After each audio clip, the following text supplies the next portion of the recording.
तो मैं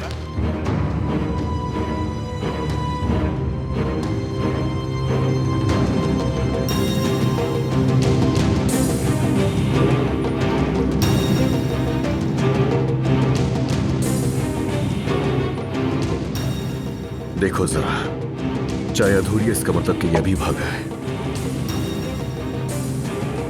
भागो, कहां तक भागोगे? ढूंढ लूंगा मैं तुम्हें। कहां है? कहां गया वो? अली,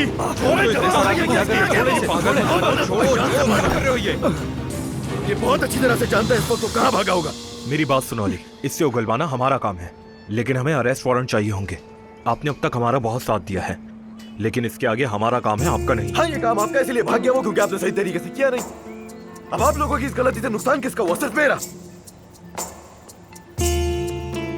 यहाँ पर आओ तुम मेरे पास। आओ हमारे साथ